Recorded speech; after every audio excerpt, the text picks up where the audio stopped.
अभी तक हमने देखा de Broglie's वेवलेंथ का mathematical relation in the form of kinetic energy और in terms of accelerating potential. ठीक है, अब एक्सेलरेटिंग पोटेंशियल के टर्म्स में हमको जो वेवलेंथ आई, बोलो क्या आई, h upon under root 2 m e V बराबर q we.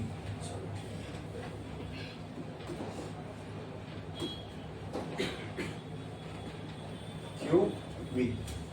Now let's modify this equation for electron. For electron Q क्या हो जाएगा, E जैसा, क्या बोलो? तो E तो हमें पता है 1.6 into 10⁻⁻19 coulomb. Mass of electron कितना है, 9.1 इंटू 10⁻31 kg। ठीक है, H की वैल्यू क्या है, 6.636 इंटू 10⁻34। ये सारी वैल्यू जब हम इसके अंदर पुट करेंगे तो ऐसा कुछ आएगा, क्या बोलो, lambda is equal to 6.636 into 10⁻34 upon under root 2 into m 9.1 into 10⁻31 into charge 1.6 into 10⁻19 into V. अब ये सबको अगर आप सॉल्व करोगे तो ये पूरा आता है लगभग 150। पूरा सॉल्व करने के बाद खाली अननोन में क्या बचेगा, डिनोमिनेटर में वी। और ये जो भी वैल्यू आएगी वेवलेंथ की, आपको डायरेक्टली किसमें आ जाएगी, एंगस्ट्रॉम में। किसमें, पूरा सॉल्व कर चुके हैं। ठीक है, आपको दोबारा करने की जरूरत नहीं है। ठीक है, आपके सामने सॉल्व की हुई वैल्यू है। फोन है किसी के पास, कैलकुलेटर है, निकालो। रूट 150 बताओ क्या होता है, आर इक्वल टू, जल्दी, मतलब उसको और शॉर्ट कर सकते हैं हम लोग, 12.24 बाय अंडर रूट वी। इसमें बचेगा एंगस्ट्रॉम में। तो ये जो वेवलेंथ आएगी किसकी आएगी, हमें बोलो, इलेक्ट्रॉन के लिए आएगी। समझे, यही फॉर्मूला ऑलरेडी आया था किसी भी चार्ज पार्टिकल के लिए, लेकिन हमने उसको इलेक्ट्रॉन के लिए मॉडिफाई किया। इलेक्ट्रॉन की जो जो वैल्यू थी एम की और ई की, वो सारी यहाँ पे पुट की, एच की वैल्यू पुट की, तो हमें एक मैथमेटिकल रिलेशन मिला। क्या ये कोई एक्सपेरिमेंट से आया है, नहीं, ये प्योरली क्या है, de Broglie की हाइपोथेसिस है। ठीक है, हाँ, लिखो, wavelength of electron in terms of stopping potential, sorry, in terms of accelerating potential. Wavelength of electron in terms of accelerating potential. Wavelength of electron in terms of accelerating potential. और ये पूरा छापो उसके नीचे, जल्दी।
देखिए,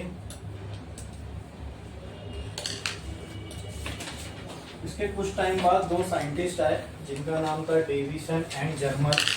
उन्होंने एक एक्सपेरिमेंटल सेटअप तैयार किया जिससे कि हम इलेक्ट्रॉन की वेवलेंथ को डिटेक्ट कर सकें। ठीक है, ठीक है। और वो एक्सपेरिमेंटल सेटअप कुछ ऐसा था। अब ये कैसे, इसमें क्या क्या चीज़ क्या है, कैसे वर्क करता है, ये सारी चीज़ें हम लोग देखने वाले हैं। तो एक लाइन छोड़ो, स्टार डालो, हेडिंग लगाओ, डेविसन एंड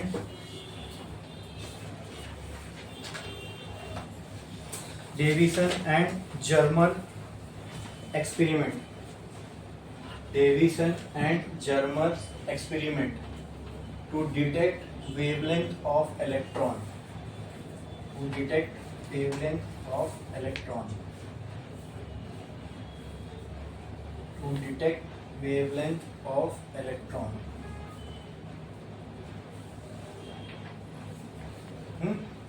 अभी एक्सपेरिमेंटल सेटअप में क्या क्या था ये समझो, ठीक है। सबसे पहले अगर इलेक्ट्रॉन की वेवलेंथ को डिटेक्ट करना है तो उसके लिए क्या चाहिए, इलेक्ट्रॉन चाहिए, बराबर। तो ऐसा कोई मटेरियल चाहिए जो इलेक्ट्रॉन को एमिट करे, तो उसके लिए बेस्ट मटेरियल कौन सा होगा, फोटो इलेक्ट्रिक मटेरियल, ठीक है। और ऐसा भी बोल सकता हूँ मैं, ऐसा मटेरियल जिसका वर्क फंक्शन कम हो, क्योंकि वर्क फंक्शन कम होगा तो इलेक्ट्रॉन को निकलने के लिए जो रिक्वायरमेंट लगेगी वो कम होगी, बराबर, ठीक है। तो यहां पर एक फिलामेंट लिया गया जो कि था टंगस्टन का,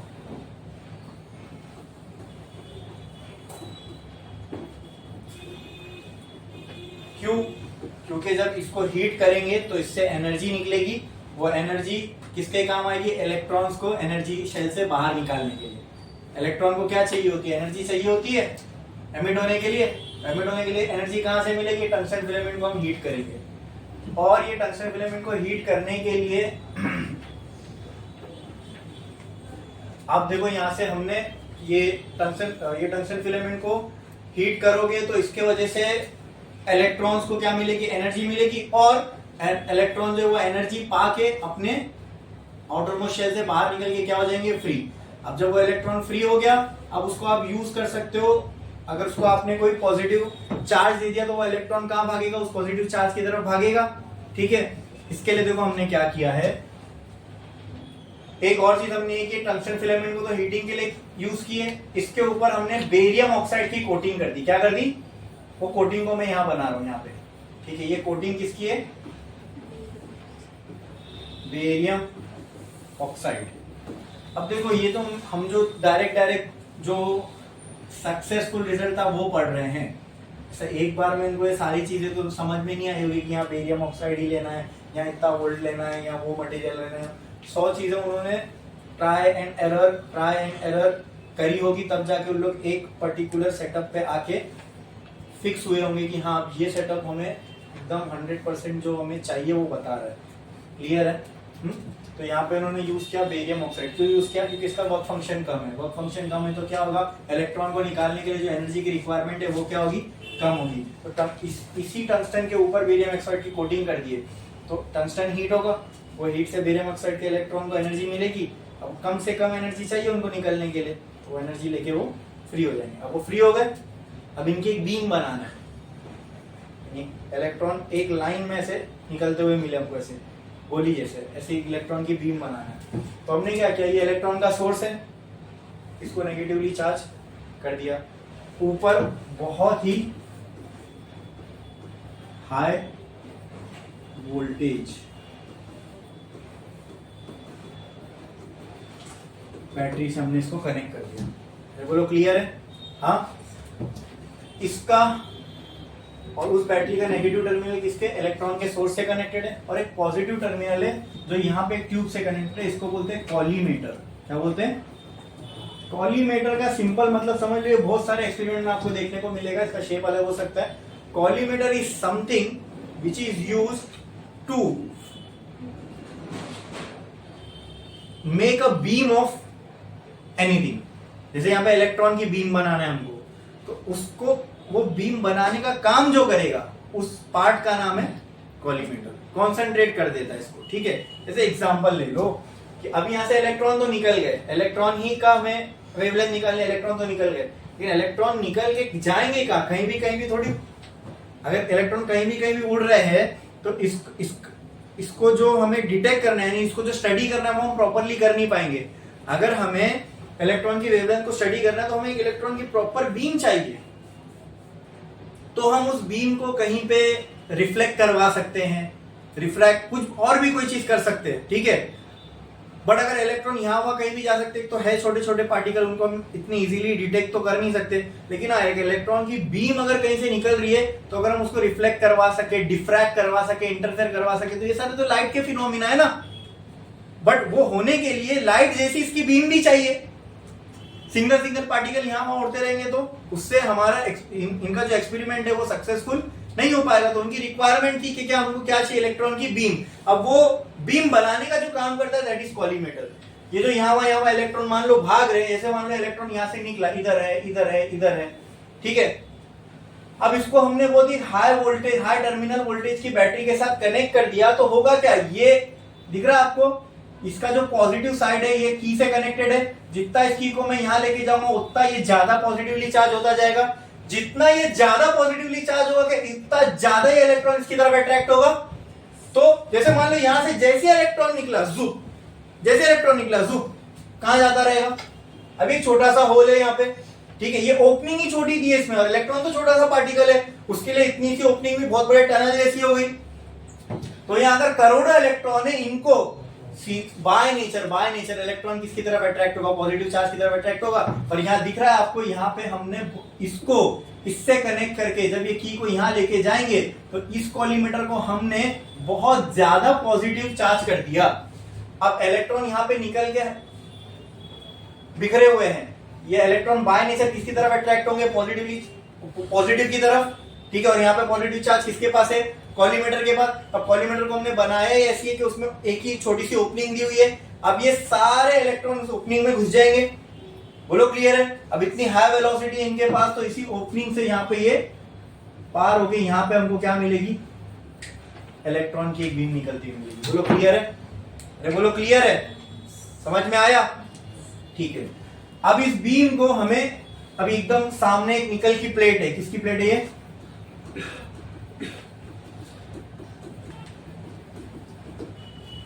अब इस प्लेट से हमें इस इलेक्ट्रॉन बीम को रिफ्लेक्ट करवाना है। तो हमने क्या किया, इस प्लेट के एंगल को चेंज करते गए, कभी ऐसा रख दिया, कभी ऐसा रख दिया, समझ में आया। तो ये इलेक्ट्रॉन की जो बीम है ये डिफ्लेक्ट होके कुछ इस तरीके से यहाँ आएगी, और यहाँ पे हमने एक मूवेबल डिटेक्टर रख दिया, इसका नाम क्या है, मूवेबल डिटेक्टर रख दिया। और इस पूरी अरेंजमेंट को हमने क्लोज कर दिया ताकि बाहर का कोई फॉरेन पार्टिकल इसके अंदर इंटरैक्ट ना कर सके। बोलो क्लियर, हाँ। तो अब जब इन्होंने बटन ऑन किया तो यहाँ पे हुआ क्या, देखो। अच्छा, ये डिटेक्टर दिख रहा है आपको कि ये एक रोटेटिंग स्केल समझो, या स्क्रीन बोल दो इसको, आप स्क्रीन भी बोल सकते हैं, पूरा मूवेबल डिटेक्टर का ही पार्ट है।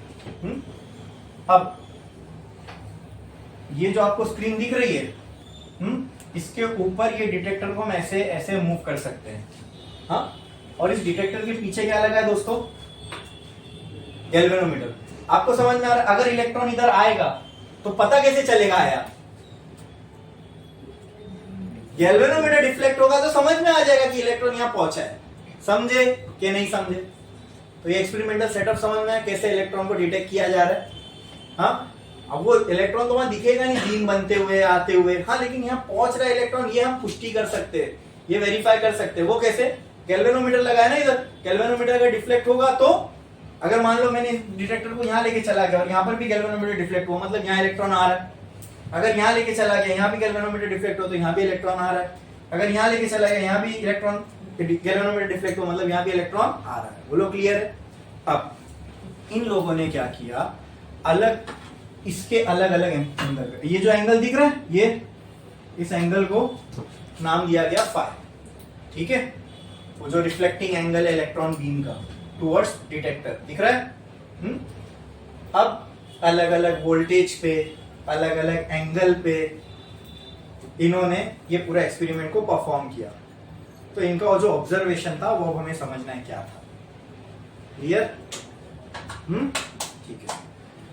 तो अलग अलग वोल्टेज पे, यहाँ के अलग अलग वोल्टेज पे और अलग अलग एंगल्स पे इन्होंने ये पूरे एक्सपेरिमेंट को, जैसे मान लो यहाँ 10 वोल्ट है, यहाँ 10 का एंगल, यहाँ 50 वोल्ट है, यहाँ 70 का एंगल, यहाँ 500 वोल्ट है, यहाँ 300 का एंगल, ऐसे न जाने इन्होंने कितने जो है कॉम्बिनेशंस देखे होंगे। तो वो जो सक्सेसफुल या जिस पे बेस्ट रिजल्ट मिला वो हमें डिस्कस करना है, ठीक है।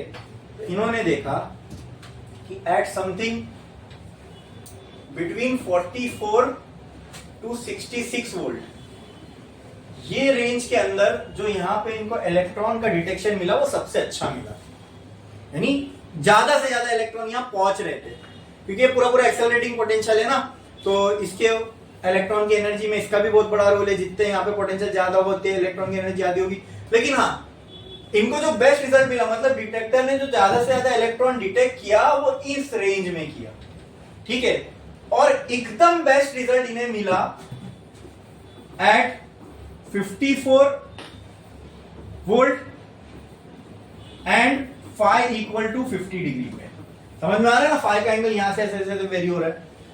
तो ये चीज पे इन्हें जो है बेस्ट रिजल्ट मिले। बेस्ट रिजल्ट का मतलब क्या कि अगर 44 पे मान लो यहाँ पे गैल्वेनोमीटर इतना सा डिफ्लेक्ट हो रहा था और 66 पे थोड़ा और डिफ्लेक्ट हो रहा था, तो 54 पे जो रिजल्ट था वो बेस्ट था।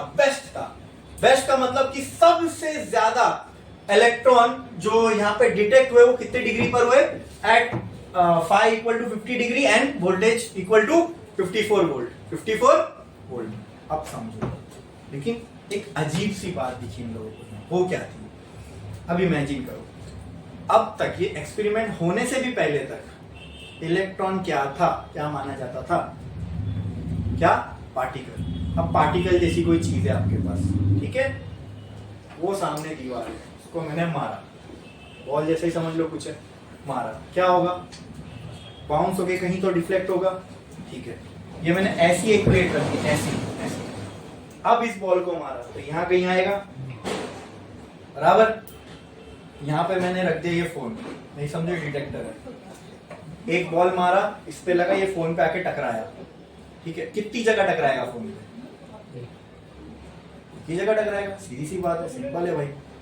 अच्छा, अगर मैंने यही सेम लाइन पे जो पहला बॉल जहां टकराया ना, उसी के पीछे मैंने 10 बॉल और फेंके, वो 10 बॉल सेम पॉइंट पे टकराए और फोन पे भी सेम पॉइंट पे ही जाके टकराएंगे, कोई डाउट है? अच्छा, ज्यादा से ज्यादा डिफ्लेक्शन हुआ तो क्या हुआ? अगर कोई बॉल अगर फोन पे यहां टकरा रहा है तो बाकी के 8-9 जो है आसपास ही कहीं ना कहीं टकरा रहे होंगे। बोलो क्लियर है? बोलो क्लियर है? सेम चीज आप इलेक्ट्रॉन में अप्लाई करो। इलेक्ट्रॉन क्या है? पार्टिकल। क्या है? तो होना क्या चाहिए? इलेक्ट्रॉन अगर इधर से आया तो यहां टकराने के बाद यहां पे कोई एक जगह पे जाना चाहिए, क्या ये सेंस बन रहा है? तो ऐसा हुआ, ऐसे हुआ, ठीक है। इलेक्ट्रॉन की बीम यहां आई, टकराई, और एग्जाम्पल समझ लो, हमें लग रहा था यहां होना चाहिए इलेक्ट्रॉन, तो हमने क्या किया, इस डिटेक्टर को यहां लेके आ गए। यहां लेके आए तो ये गैल्वेनोमीटर डिफ्लेक्ट हुआ, ये गैल्वेनोमीटर डिफ्लेक्ट हुआ, इसका मतलब यहां इलेक्ट्रॉन आ रहे हैं। तो क्या जो हमने सोचा था वो हुआ? यस। बोलो क्लियर है? हाँ, ठीक है। बट इसके साथ कुछ और भी हुआ। वो क्या? हमने क्या सोचा कि इलेक्ट्रॉन जो है सिर्फ इधर ही होना चाहिए, राइट? अगर ज्यादा से ज्यादा हुए तो यहां कुछ होंगे।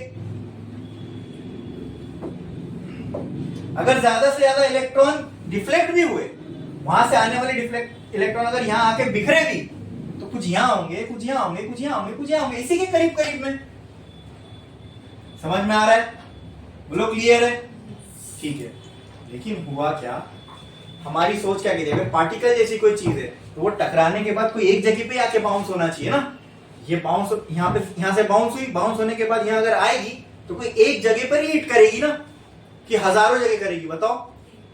अगर मैं आपको बोलूं, मैंने एक बॉल यहां से फेंका, एक बॉल, वो यहां जाके किसी दीवार से टकराया जो ऐसी रखी हुई है, और वो बॉल इधर पहुंचा, या आपका दिमाग कह रहा है, लेकिन उसी टाइम पे वो बॉल इधर भी पहुंचा, उसी टाइम पे वो बॉल इधर भी पहुंचा, उसी टाइम पे वो बॉल इधर भी पहुंचा, और उसी टाइम पे वो बॉल इधर भी पहुंचा।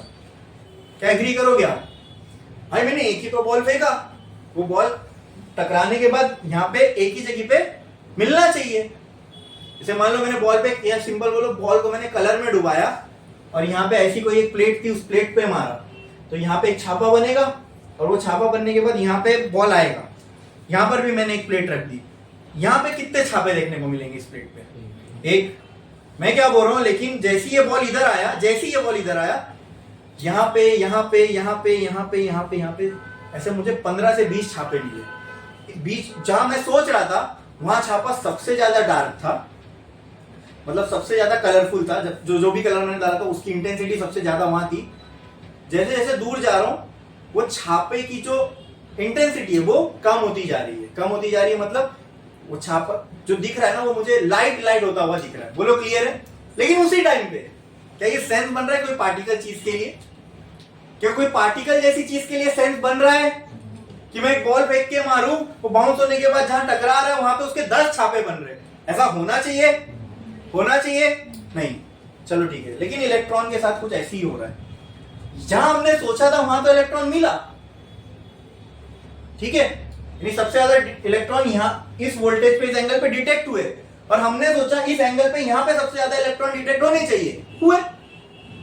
लेकिन जब इस डिटेक्टर को हमने यहां लेके गया तो ताज्जुब की बात ये थी कि यहां पर भी ये गैल्वेनोमीटर रिफ्लेक्ट, अरे बाप रे, वो इलेक्ट्रॉन की बीम कंटिन्यूस आ रही है, इधर पे कंटिन्यूस आ रही है। और हमारे हिसाब से अगर ये बीम कंटिन्यूस यहां से यहां आ रही है तो इलेक्ट्रॉन सिर्फ और सिर्फ इधर ही कॉन्सेंट्रेटेड होना चाहिए, लेकिन हमें कंटिन्यूसली इलेक्ट्रॉन यहां पर भी मिल रहे हैं, डिटेक्ट हो रहे हैं, गैल्वेनोमीटर डिफ्लेक्ट हो रहा है। इवन यहां तक भी अगर मैं लेके गया तो इलेक्ट्रॉन यहां पर भी थे। लेकिन लेकिन लेकिन ये देखा गया कि जितना ज्यादा गैल्वेनोमीटर इधर डिफ्लेक्ट हुआ ना उतना यहां नहीं हुआ, यहां पे उससे थोड़ा कम डिफ्लेक्ट हुआ। इसका मतलब क्या मैं निकाल सकता हूं कंक्लूजन? थोड़ा कम डिफ्लेक्ट हुआ।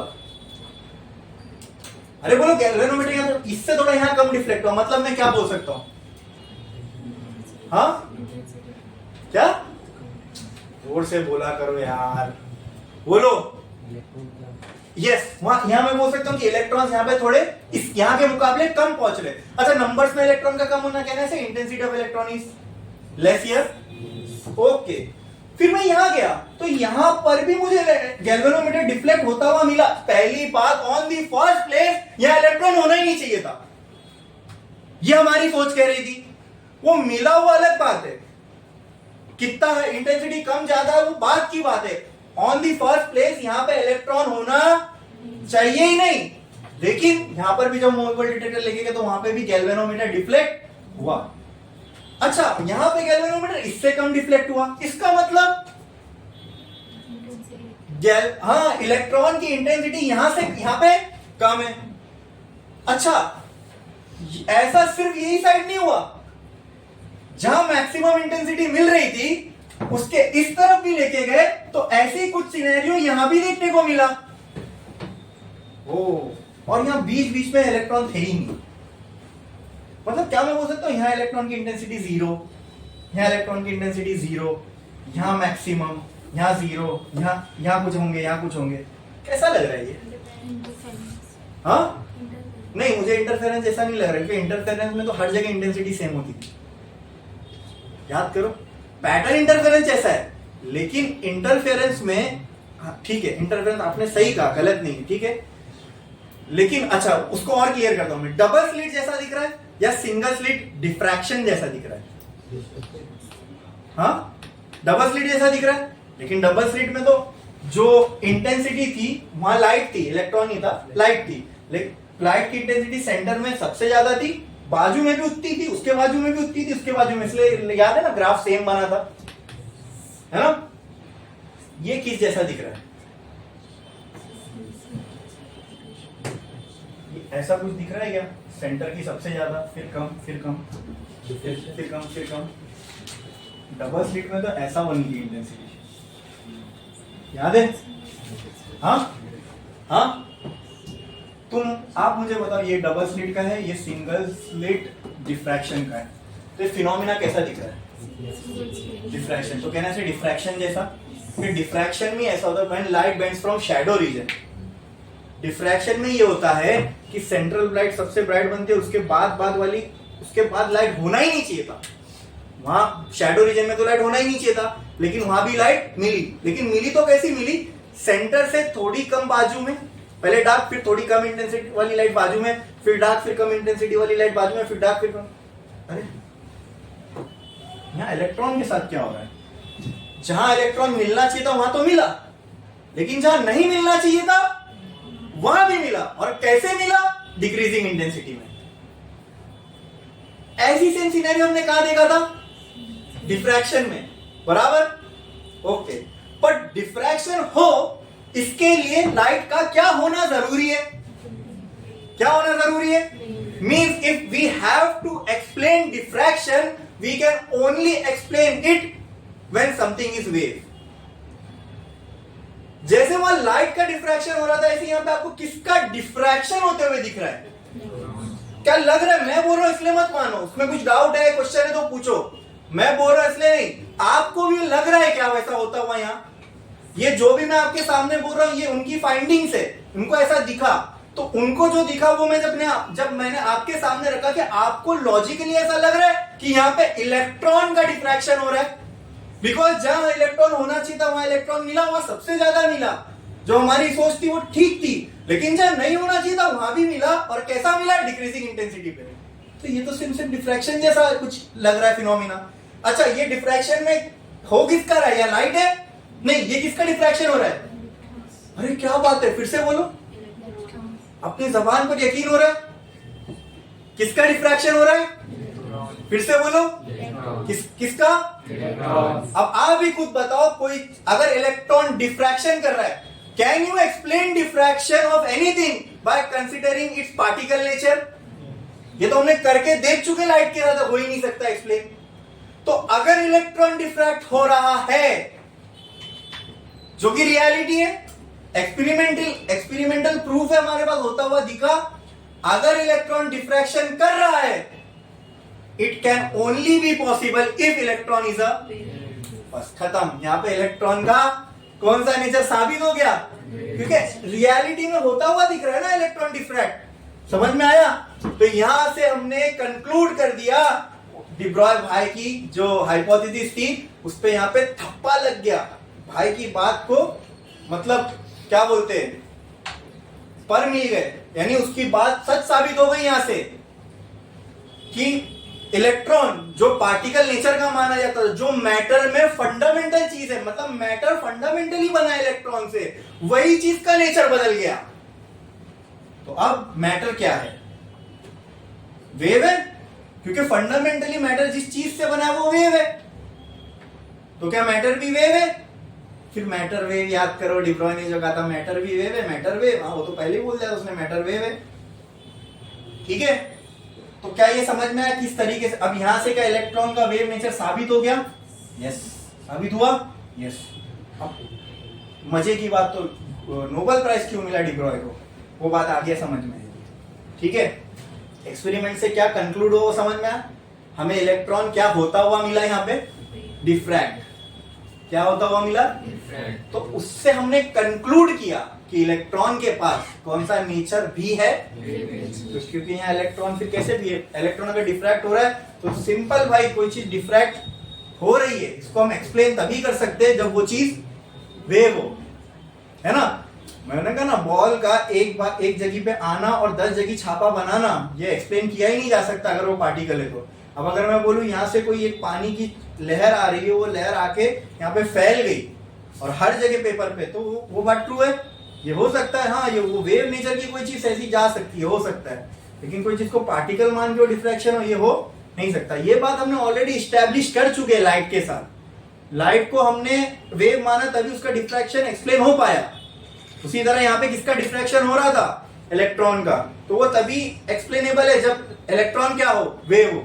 क्या इलेक्ट्रॉन का डिफ्रैक्शन हो रहा है, क्यों, दिख रहा होता हुआ, अगर डिफ्रैक्शन हो रहा है तो फिर इलेक्ट्रॉन क्या है, क्या है, यहां से साबित हो गया किसका, मैटर का डुअल नेचर। यही तो हमारा नेक्स्ट पार्ट था चैप्टर का, डुअल नेचर ऑफ मैटर, पहला था dual nature of radiation and matter. तो यहां हमने इस्टेब्लिश कर लिया क्या, कि मैटर के पास भी डुअल नेचर, इस एक्सपेरिमेंट से ये बात प्रूव हो गई। समझ में आया, क्लियर है, बनाई एक्सपेरिमेंट आपने, हाँ मत बनाओ, टेक्स्ट बुक में इसका डायग्राम है, वो डायग्राम खूबसूरती से अपने बुक में छापना, यहाँ पे बहुत कचरा हो गया है, ठीक है। आई बात समझ में? इसकी फाइंडिंग्स लिखेंगे हम लोग, और फिर उससे एक और मजेदार बात अभी हमें मालूम पड़ने वाली है, जिससे समझ में आएगा क्यों डिब्रॉय को नोबेल प्राइज मिला, ठीक है। देखो, findings of Davisson and Germer's experiment, देखो findings of Davisson and Germer's experiment, findings of Davisson and Germer experiment, देखो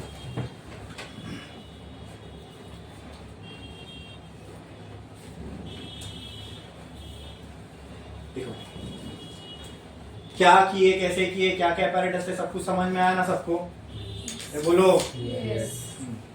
देखो, अब मैं इसमें जो मेजर पार्ट है जो हमारे काम का है वो आपको लिखवा रहा हूँ, ठीक है। सब कुछ जो मैंने बोला वो तो यहाँ लिखेंगे नहीं, वो आपको अपनी नोट्स में डिटेल में मिल जाएगा। अभी जो हमारे लिए इंपॉर्टेंट है वो मैं लिखा रहा हूँ, लिखो। The experiment was performed at different accelerating potential, ये भी मैंने आपको बोला, वो हाँ सुनो, ये हम जो लिखने जा रहे हैं ये वो वैल्यू है जो सबसे बेस्ट थी, जिसने फाइनली इस बात पर थप्पा मारा कि हाँ ये वेव है। लेकिन एक्चुअल में जो डेविसन और जर्मन ने मान लो जब अपने लैब में एक्सपेरिमेंट किया होगा तो उनको ख्वाब में तो नहीं आया होगा ना इतने डिग्री इतने पोटेंशियल पे इसको लगाना है, इतने एंगल पे लगाना और बस तुम लोग कामयाब। वो लोग रोज खेलते होंगे उसके थोड़ा ही कर ऐसा, तो एक कोई पर्टिकुलर वैल्यू पे जाके उनको सेटिस्फैक्टरी रिजल्ट मिले होंगे। तो हम तो बस वही लिख रहे जो फाइनल था, जिस पर वो सक्सेस हो गए वो, ठीक है। लिखो, the experiment was performed at different accelerating potential, the experiment was performed at different accelerating potential, but significant intensity of electron, significant intensity of electron was observed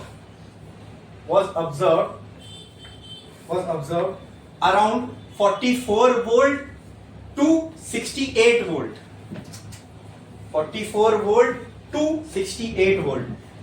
बहुत सारे एक्सेलरेटिंग पोटेंशियल इन्होंने यहाँ पे चेंज किए, लेकिन उनको सबसे अच्छा रिजल्ट कहां से कहां के बीच में मिला? 44 से 68 के बीच में। उसमें भी सबसे बेस्ट रिजल्ट वो अब लिखेंगे हम लोग, लिखो।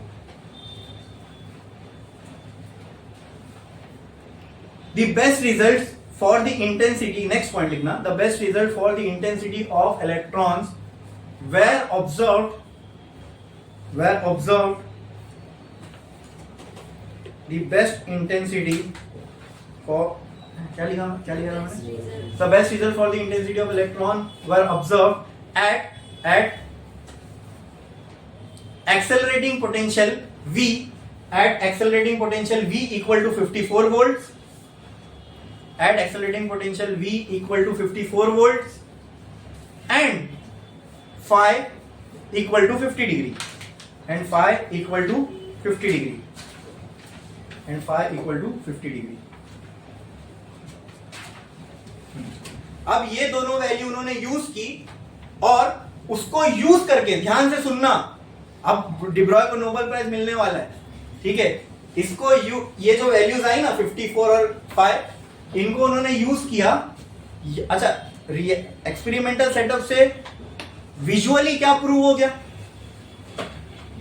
इलेक्ट्रॉन के पास वेव नेचर है, तो वेव है, अगर मतलब इलेक्ट्रॉन वेव है तो वेवलेंथ बताओ उसकी, वो बाकी है ना। वेव है तो वेवलेंथ भी तो होगी, कोई चीज वेव नेचर की तो उसके पास वेवलेंथ होगी। अभी लाइट वेव है तो लाइट के पास वेवलेंथ होती है ना, 400 नैनोमीटर, 400 to 700 हम बोलते हैं विजिबल लाइट है, होती है ना। तो अगर इलेक्ट्रॉन वेव है तो वेव निकालो। और डिब्रॉय चाचा ने तो बोल के गए थे बड़ी बड़ी पार्टिकल की नहीं निकाल सकते, इलेक्ट्रॉन की निकाल सकते। तो ये जो वैल्यूज है 54 और 5 को यूज किया डेविसन और जर्मर ने, और उससे उन्होंने वेवलेंथ निकाली इलेक्ट्रॉन की, which came out to be 1.65 angstrom. बोलो क्लियर है? हाँ, अब उसके लिए देखो ये पूरा समझना पड़ेगा तुमको, ब्रैग्स लॉ, ये सारी चीजें, डिफ्रैक्शन वगैरह, वो तुम्हारे सिलेबस में नहीं है, ठीक है। तो मैं उसमें नहीं जा रहा, वरना मैं ये तुमको पूरा निकाल के बताता कि कैसा आया ये 1.65 angstrom by using those values, but वो हमारे को नहीं है, तो उसमें हम अपना टाइम नहीं वो करेंगे। इतना समझ लो कि उसके एक प्रोसेस था, एक्सपेरिमेंटल सेटअप के बाद कुछ कैलकुलेशंस हुए, उसके बाद उन्होंने ये वैल्यू निकाली। हाँ ठीक है, ये वैल्यू वेवलेंथ की किसके लिए आई? इलेक्ट्रॉन के लिए, ठीक है। ये किससे आई? ये किससे आई?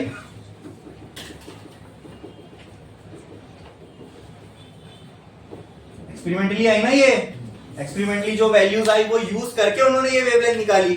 ये क्या उन्होंने हवा में बोल दिया डिब्रॉय जैसा? ये एक्सपेरिमेंटली उन्होंने प्रूव किया ना भाई कि जो जो वैल्यूज है उनको यूज किया, फिर ये वैल्यूज आई, तो ये एक्सपेरिमेंटली आई वैल्यूज। ठीक है, किस पे आई? At v equal to and phi equal to 50 degree. चाचा का फॉर्मूला याद है?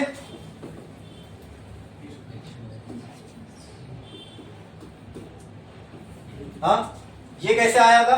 एक्सपेरिमेंटली, ये एक्सपेरिमेंटली आया था? नहीं, डिब्रॉय ने बोला था उसी के वही फॉर्मूले के अंदर हमने फेर बदल के ही आया। ठीक है, फिर से फोन निकालो, ये डिब्रॉय का फॉर्मूला है, वो एक्सपेरिमेंटली आया है। ठीक है, ठीक है। अब इसके अंदर एक्सपेरिमेंटल वैल्यू पुट करो जो हाइपोथेसिस से फॉर्मूला है। ये खाली मुंह जबानी बोला हुआ है, इसके पीछे कोई बैकिंग नहीं थी, कोई प्रूफ नहीं था। ठीक है, यहाँ 150, पहले 150 डिवाइड बाय जो एक्सपेरिमेंटल वैल्यू वोल्टेज की क्या है 54 है ना, 150 डिवाइड बाय 54 करो।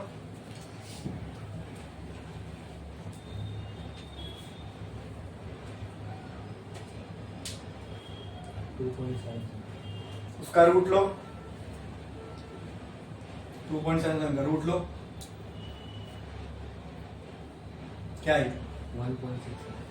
1. ये किसका फॉर्मूला था? किसका था? डिब्रॉय का। कोई उसके पास प्रूफ था अपनी बात को साबित करने का कि इलेक्ट्रॉन की वेवलेंथ इतनी होगी ये, लेकिन जब ये हुआ तो जब रियलिटी में इलेक्ट्रॉन ने अपना नेचर बताया, एक्सपेरिमेंटली वो वैल्यू आई। अब आपसे ही मैंने इससे कैलकुलेट करवाया, कैलकुलेट करके इसने बताया ये फॉर्मूले से वेवलेंथ की वैल्यू क्या आ रही है, और ये इससे जो भी वैल्यू आती है एंगस्ट्रॉम में होगी, वो भी मैंने लिखाया था। ये डिब्रॉय की फॉर्मूले से वैल्यू चेक करो और एक्सपेरिमेंटली वैल्यू चेक करो, क्या आ रही है, क्या फर्क है वैल्यू में? लगभग सेम तो है। मतलब चाचा ने जो बात बोले वो भले हाइपोथेसिस थी, लेकिन अंधेरे में चलाया हुआ तीर निशाने पे लग गया। आप देख रहे हो कितनी खूबसूरत चीज है ये हमने बस थियोरेटिकली फॉर्मूले में फॉर्मूला पुट करे और ये आई, और इलेक्ट्रॉन के लिए हमने ये निकाला। अच्छा, जब पता भी नहीं था इलेक्ट्रॉन वेव है, और वेव है तो भी उसकी वेवलेंथ ये होगी, मालूम था बाय, मतलब ये एक्सपेरिमेंट निकाल के रखा हुआ था। बाद में जब एक्सपेरिमेंट हुआ, एक्सपेरिमेंट से जो वैल्यू आई, अब जब इस वैल्यू को हमने इस फॉर्मूले में डाल के मैच किया, भाई बात ये सही कह रहा है कि नहीं, ये बात किससे प्रूव होगी? जब एक्सपेरिमेंटल वैल्यू इसकी वैल्यू से मैच कर जाएगी। क्या हुई? दे दिए इसको नोबेल प्राइज। समझ में आया? क्लियर है? तो उसने जो इतनी सी बात मामूली कही थी, भले ही वो है क्यों इतना बड़ा ब्रेक थ्रू हुआ ये, क्योंकि भले उसकी ने बात में कोई हाथ पैर नहीं था, बोलने के लिए बोल दिया था उसने, लेकिन जब इसने बोला इसीलिए तो किसी ने इस पर गौर किया, किसी ने एक्सपेरिमेंट किया, ये बात पता चली, तो बस पूरी फिजिक्स को कटघरे में लाके खड़ा कर देने वाला काम कर दिया भाई ने। जो चीज को हम पार्टिकल मानते हुए आए थे वो पार्टिकल है ही नहीं, जाओ है ही नहीं। अब तो जितनी पूरी न्यूटोनियन फिजिक्स कटघरे में आ गई ना, हम सबको तो हमने पार्टिकल ही माना था। बोलो क्लियर है? समझा? और आई क्या नहीं, ये डिब्रॉय का वेवलेंथ का फॉर्मूला था, उसमें हमने पुट किया 1.6 और उससे क्या आ रही है वो एक्सपेरिमेंटली 1.65। ठीक है, समझ में आया? पक्का। तो यहाँ पे स्टैब्लिश हो गया भाई कि क्या इलेक्ट्रॉन क्या है, इलेक्ट्रॉन के पास डुअल नेचर है, इलेक्ट्रॉन वेव भी हो सकता है और उस वेव की वेवलेंथ भी हमें एक्सपेरिमेंटली और डिब्रॉय ने जो फॉर्मूला देखे गया उससे सेम भी आई। तो ये बात से और पक्का हो गया कि इलेक्ट्रॉन क्या है, वेव है, और इलेक्ट्रॉन की वेव, अगर इलेक्ट्रॉन एक वेव है तो इलेक्ट्रॉन की वेवलेंथ क्या होगी, ये होगी। ये डिटेक्ट की जा सकती है, ये डिटेक्ट की जा सकती है। बोलो क्लियर है? समझ में आया? हाँ, तो इसी के साथ अपना ये चैप्टर हो गया।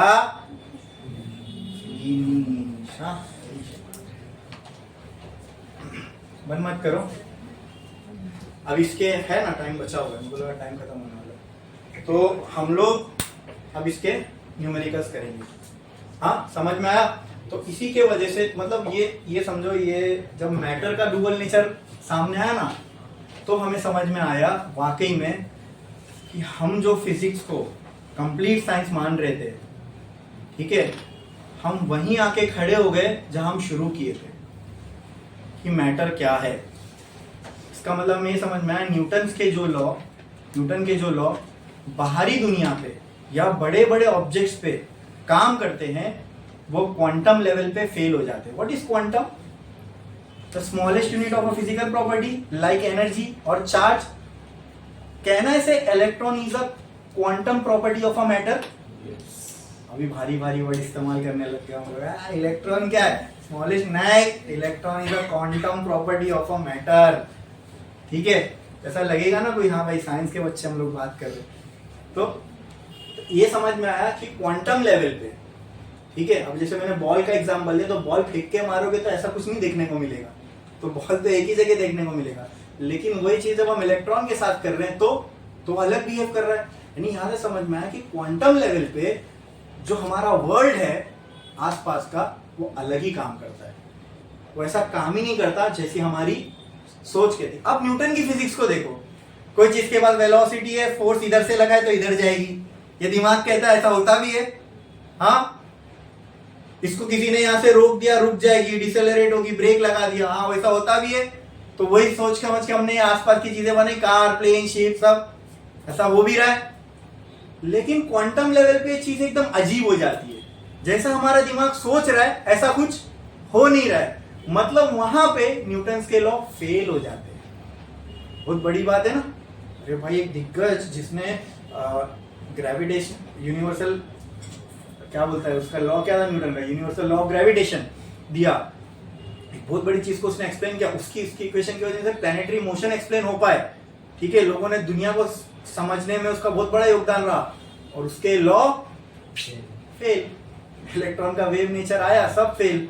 मतलब जो फंडामेंटली हम समझ रहे थे हमारे आसपास की दुनिया वैसी है नहीं। तो वहां से हमने क्या समझा कि क्वांटम लेवल पे, अब मैं बोलूंगा क्वांटम लेवल, तो आप लोग के सर के ऊपर से तो कोई चीज बात नहीं है कि ना, कि क्वांटम का मतलब आप समझते हो। यानी क्वांटम लेवल पर चीजें अलग से काम करती है, और यहां से फिजिक्स की एक नई ब्रांच शुरू हो गई, विच इज क्वांटम फिजिक्स।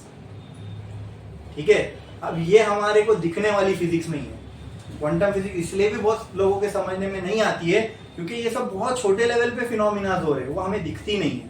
ठीक है, अब ये सारे फिनोमिना तो हमें दिखते थे, तो हम वेलोसिटी, मोमेंटम, ये वो सब निकाल पाते थे, दिखता था। कॉज इफेक्ट, कुछ हो रहा है, किसकी वजह से हो रहा है, ये हम सोचते थे। अब यहाँ पे जो हमारी सोच थी वो सब एकदम उलट पुलट जो सोच के करे। मैंने बताया ना। अच्छा, इसके बाद ये जो एक्सपेरिमेंट था, यहाँ पे पूरी बीम डाले थे इलेक्ट्रॉन की। ये एक्सपेरिमेंट को सिंगल इलेक्ट्रॉन के साथ भी किया गया, तब भी ये रिजल्ट मिला। इसके बाद दूसरे आयोडीन जैसे एलिमेंट पे भी किया गया, तब भी ये रिजल्ट मिला।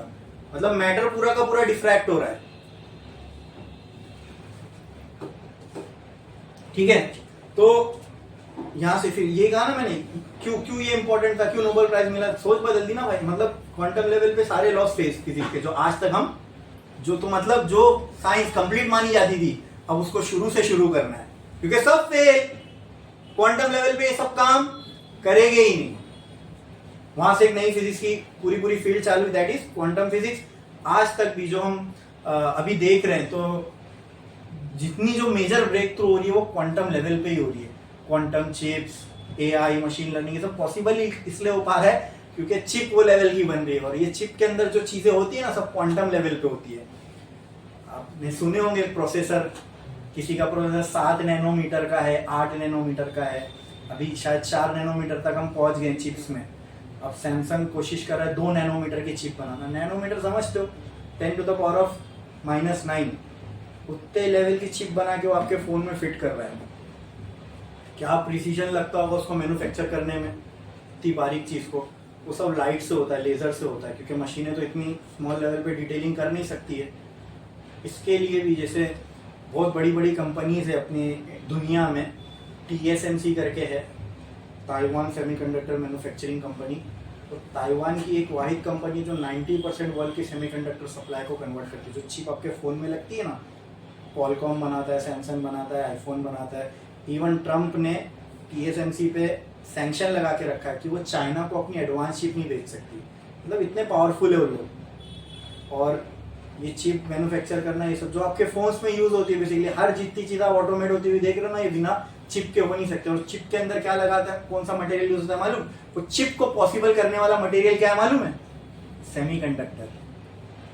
जो अपने आसपास आप देख रहे हो ना दुनिया को बदलते हुए, इसमें सेमीकंडक्टर का बहुत बड़ा रोल है। आपको था ये चैप्टर 11th में। सेमीकंडक्टर, अभी 12th में भी है। हाँ, तो इसीलिए मैं जो पढ़ाता हूँ तो वो सब लास्ट में लेता हूँ कि यहाँ से आपको समझ में आएगा सेमीकंडक्टर क्यों कितना इंपॉर्टेंट रोल प्ले करता है। ये सब जो क्वांटम लेवल के फिनोमिना है ना, वो सेमीकंडक्टिंग मटेरियल की वजह से हम उसको रियलिटी में होता हुआ देख रहे हैं। आपकी फोन की चिप्स में तो इतना अभी जितने ऑपरेशन आपके फोन परफॉर्म करता है ना, वही सेम ऑपरेशन आज से अगर आपको 50-60 साल पहले परफॉर्म करना हो तो इस रूम के 4 गुना बड़ी जगह लगेगी, उतना बड़ा कंप्यूटर उसके लिए लगता। ठीक है, और वही आज आपके रिस्ट पे आ गया है। कॉल वगैरह सब तो आप अपने वॉच से भी कर सकते हो। इवन वो क्या हार्ट रेट डिटेक्ट कर लेता है, ऑक्सीजन लेवल, वो सारी चीजें। अभी वही चीज सिंपल उसका अभी अगर आपको एग्जांपल देखना है, वो जो वैल्यूज देता है ना, हॉस्पिटल में एक मशीन होती है मालूम, वो ऑक्सीजन लेवल वो सब मेजर करने की, वो कितनी बड़ी मशीन है, और वही सेम काम वो आपके हाथ पे लगी मशीन कर रही है। तो सोचो ना, अगर उसी हिसाब से देखें तो हम कितना आगे आ गए। यानी उसकी जो कंप्यूटिंग पावर है, जिसके लिए इतने हैवी बल्कि मटेरियल्स लग रहे हैं, वो सब इतनी सी चिप में ला के रिस्ट पे थमा दिया। समझे? हाँ, तो ये इसीलिए जो हम ये फिजिक्स पढ़ते हैं, ये सारी चीजें जो हम पढ़ रहे हैं ना, अभी आपके लिए तो इसकी मोटिवेशन सिवाय इसके कुछ नहीं है कि आपको एग्जाम देना है। लेकिन दुनिया के नजरिए से देखा जाए तो ये बहुत ज्यादा इंपॉर्टेंट चीज है जो आप पढ़ रहे हो, फिजिक्स। समझे? यहाँ अपना चैप्टर हो गया फिनिश। अभी हम लोग इसके न्यूमेरिकल स्टार्ट करने जा रहे हैं।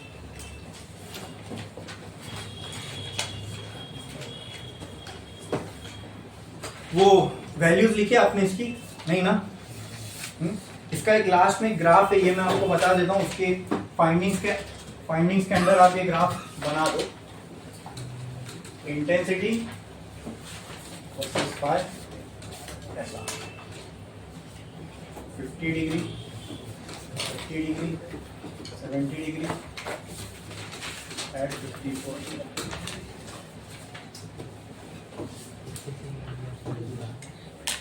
ये ग्राफ बना, ये आई वर्सेस, ऐसा लिखो, graph of intensity of electron versus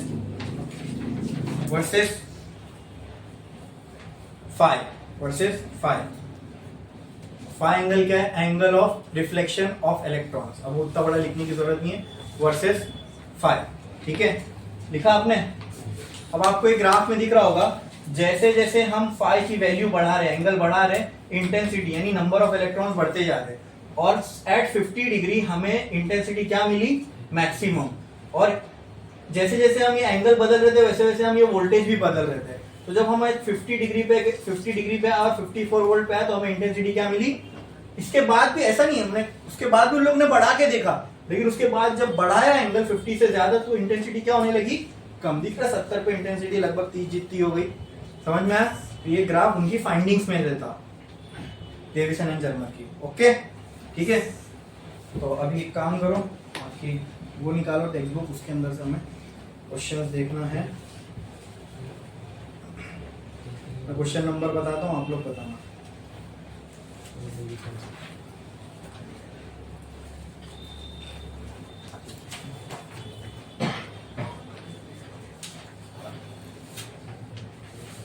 Google नहीं चलना।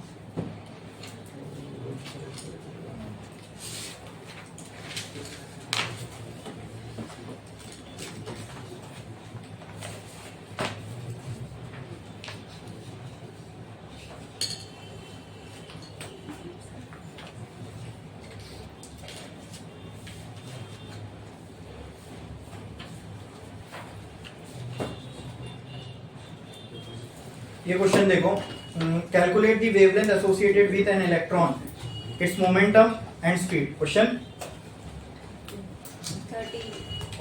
13 पेज 323। इसका हम लिख रहे हैं गिवन। ठीक है, क्वेश्चन में क्या बोला? Calculate the wavelength associated with an, तो बात किसकी हो रही है? किसकी हो रही है? अरे बोलो, बात किसकी हो रही है? इलेक्ट्रॉन की। ठीक है, नेक्स्ट क्या क्या निकालना है इसका? कैलकुलेट। तो यहां पे मैं लिखता हूं टू फाइंड टू फाइंड क्या क्या निकालना है इलेक्ट्रॉन की, वेवलेंथ ऑफ इलेक्ट्रॉन और मतलब मोमेंटम ऑफ इलेक्ट्रॉन और स्पीड ऑफ इलेक्ट्रॉन और बस। और आगे क्या बोला है, when the accelerated to the potential of 54 volt, अभी तो देखा हमने एक्सेलरेटेड टू द पोटेंशियल मतलब ये क्या दिया हुआ है, एक्सेलरेटिंग पोटेंशियल। तो 54 वोल्ट किसकी वैल्यू है बोलो, 54 वोल्ट किसकी वैल्यू है, V की। Next when it's moving with a, तो दो, अच्छा ये दोनों चीजें दोनों निकालना है। पहले केस में हमें इस पे निकालना है कि ये 54 वोल्ट से एक्सेलरेटेड है और दूसरे केस में E की वैल्यू दी हुई है काइनेटिक एनर्जी। तो काइनेटिक एनर्जी को हमने E से नहीं किया था, K से किया था ना, K equal to 150 electron volt. अरे बोलो क्लियर है। हाँ, तो हमें इलेक्ट्रॉन वोल्ट में दिया हुआ है, चाहो तो इसको जूल में कर सकते हो या इलेक्ट्रॉन वोल्ट में इसकी वैल्यू निकालो। ठीक है, तो पहले हम केस 1 देख लेते हैं। V की वैल्यू हमें दी गई है 54, V की वैल्यू हमें क्या दी गई है 54। केस 1 V की वैल्यू कितनी है 54 वोल्ट। और क्या क्या निकालना है, वेवलेंथ निकाल सकते हैं क्या, है कोई इलेक्ट्रॉन के लिए फॉर्मूला जिसमें खाली V की वैल्यू पुट करो तो वेवलेंथ आ जाती है क्या, नहीं। ये तो निकाले, lambda is equal to under root 150 by V। हाँ, ये लैम्डा ऑफ इलेक्ट्रॉन ही तो था, तो लैम्डा ऑफ इलेक्ट्रॉन क्या हो जाएगा, lambda of electron equal to under root 150 by 54। अभी हमने कैलकुलेट भी किया इसको, तो क्या आई वैल्यू 1.66 एंगस्ट्रॉम। खत्म। अगर इसको मीटर में लिखना है तो क्या करो, इंटू 10⁻⁻10 लगा दो। मीटर में अगर तुमको चाहिए तो 1.66 इंटू 10⁻10 क्या आ गई है मीटर में। समझ में आया, अरे बोलो। नेक्स्ट क्या निकालना है, मोमेंटम। देखो मोमेंटम का फॉर्मूला याद है, लैम्डा का फॉर्मूला क्या था, h/p बराबर लैम्डा आ गया तो ये क्या P ऑफ E भी आ जाएगा। तो can I write this like this, momentum of electron is equal to h by lambda. तो momentum of electron will be equal to 6.636 into 10⁻34 divide by lambda कितना है 1.66 इंटू 10⁻10। मोमेंटम आ जाएगा, खत्म, आ गया मोमेंटम। सॉल्व करो, बचा क्या, वेलोसिटी। हाँ, अब वेलोसिटी के लिए आपको सबसे पहले फिर इसकी काइनेटिक एनर्जी निकालनी पड़ेगी, दी हुई है काइनेटिक एनर्जी। हाँ देखो ना, आपको काइनेटिक एनर्जी का फॉर्मूला क्या होगा, हाफ mv²। ठीक है, अच्छा इससे भी सही ना, आप इससे निकाल सकते हो ना, वेलोसिटी निकालना है ना आपको। P आ गया, PE क्या हो गया, mass of electron into velocity of electron, speed of electron. P यहां से आएगा तो V ऑफ इलेक्ट्रॉन क्या हो जाएगा, PE minus upon ME। PE की वैल्यू अब आप यहां से निकाल के यहां डालोगे। मास ऑफ इलेक्ट्रॉन क्या है 9.1 इंटू 10⁻31। सॉल्व करो, VE आ जाएगा, खत्म। हाँ अभी छोटा है, इसको मेरे को लिखने में और वो लाना पड़ेगा, लिख लो हो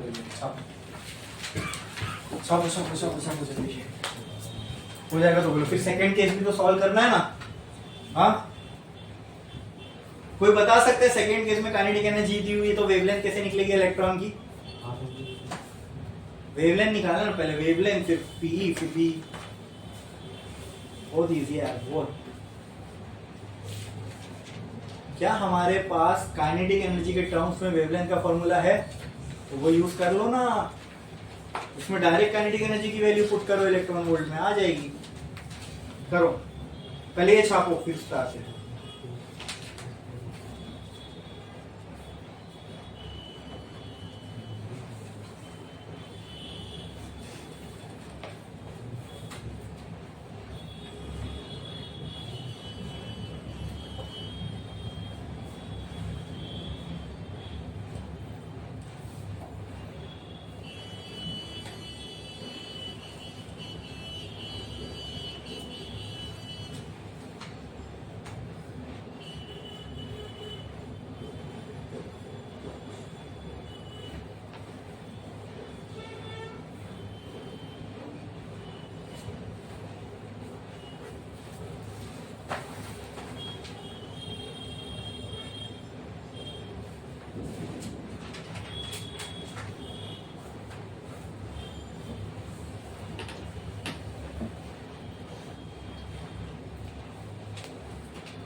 हो गया लिख के, बाकी है हो गया। नेक्स्ट केस क्या आता है, एनर्जी की वैल्यू हमें दी हुई है, एनर्जी कितनी दी हुई है बोलो। केस 2, इसमें एनर्जी कितनी दी हुई है हमें 150 इलेक्ट्रॉन वोल्ट। ये कौन सी एनर्जी है, काइनेटिक एनर्जी ना, तो उसको मैं K से रिप्रेजेंट करता हूँ। काइनेटिक एनर्जी कितनी दी हुई है 150 इलेक्ट्रॉन वोल्ट। हमको जूल 1 जूल कितने इलेक्ट्रॉन वोल्ट के बराबर होता है, लिखा के दिया था मैंने, तो जाके चेक करो। यही होता है क्या, हाँ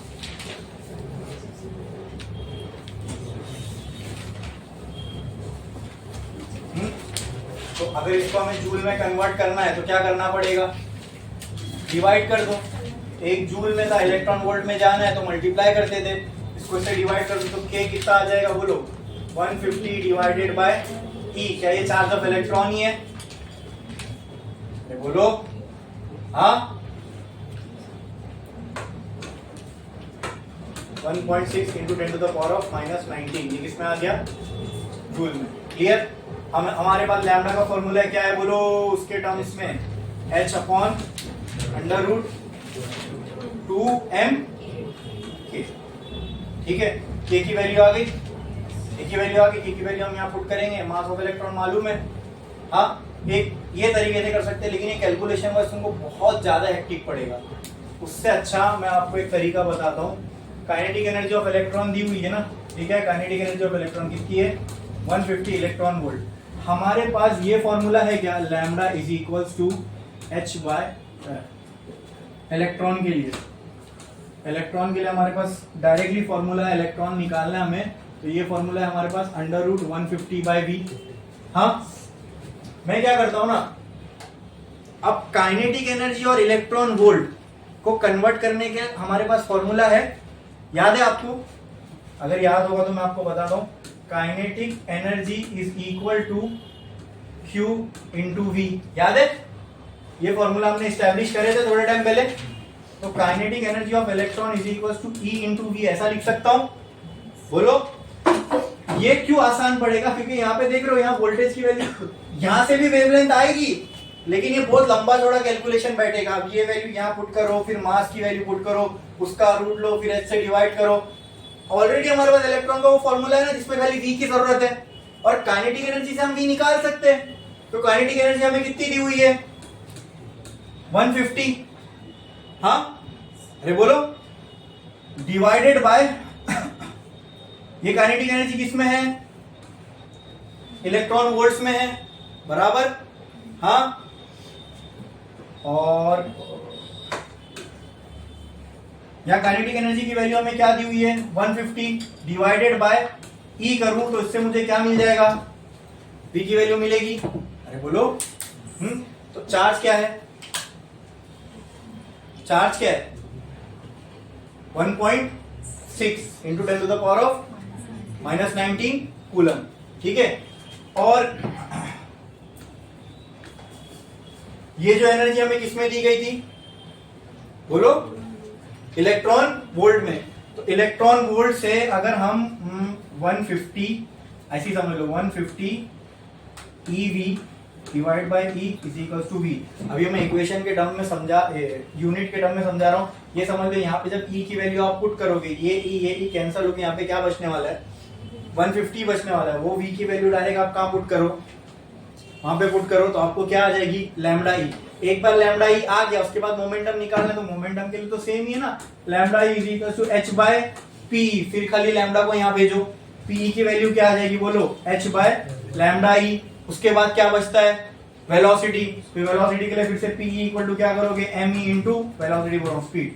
ठीक है, में जब एनर्जी दी हुई थी तो यहाँ पे क्या निकालना मुश्किल है, वेवलेंथ। क्या निकालना मुश्किल है, एक तो ये तरीका है हमारे पास जिसमें काइनेटिक एनर्जी हमारे पास डायरेक्टली गिवन है, उससे हम निकाल सकते हैं।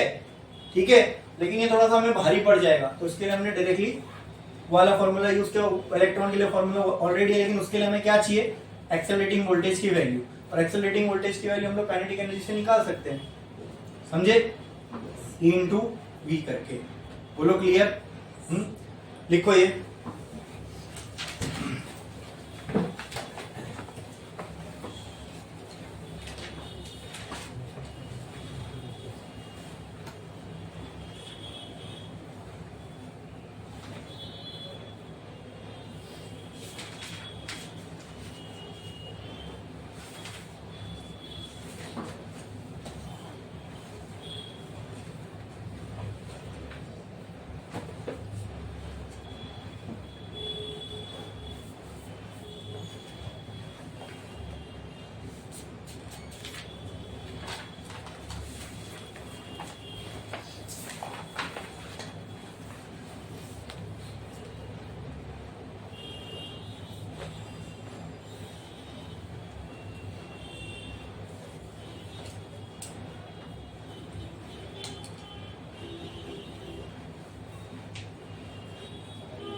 ठीक है, वो कन्वर्जन जाके चेक करो एक बार, जो जूल और इलेक्ट्रॉन वोल्ट का मैंने आपको थोड़े दिन पहले दिखाया था, एक दो लेक्चर पहले, या फिर इलेक्ट्रोस्टैटिक में शायद। अच्छा, ये उल्टा लिखा मैंने यहाँ पे, बोला तो करो, ये लिखे थे ना हमने इसमें, 1 EV is equal to 1.6 1.6 चलता है 1.67 into 10 raised to -19 जूल। ये लिखते थे ना पक्का, तो यहाँ लिखा तो बोले क्यों नहीं? तो अब देखो यहाँ पे 150 किसमें आपके पास? इलेक्ट्रॉन वोल्ट में, करके दिखा रहा हूं। देखो 150 आपके पास यहाँ किसमें था? इलेक्ट्रॉन वोल्ट में। इसको करो जूल में convert, 1.67 into 10 raise to -19 equal to यहाँ बचेगा भी, ई की वैल्यू क्या आती है? 10 रेज़ टू, ये कैंसिल हो जाएगा, ये कैंसिल हो जाएगा, वी की वैल्यू आपके पास सीधा सीधा क्या बच रही है? अब आसान हो गया ना करना। अब 150 वहां पुट करोगे, रूट में क्या आएगा? 1, वेवलेंथ डायरेक्ट आ गई 1, ये डायरेक्ट एंगस्ट्रॉम में आती है, याद है? 1 एंगस्ट्रॉम वो आ गई, फिर ये आ जाएगा सेम, आ जाएगी पी की वैल्यू डायरेक्ट आ जाएगी एच के बराबर। अरे समझ रहे कि नहीं? तो लिखो, इसके बाद मैं नेक्स्ट क्वेश्चन बोलूंगा, वो करो।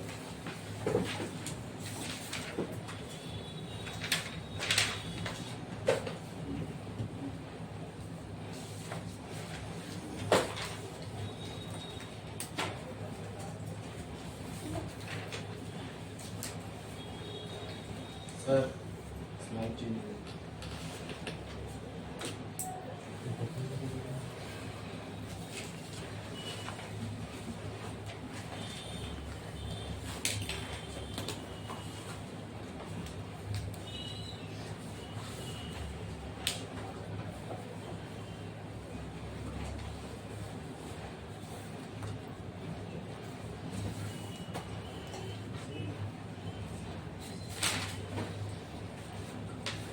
हो गया लिख के?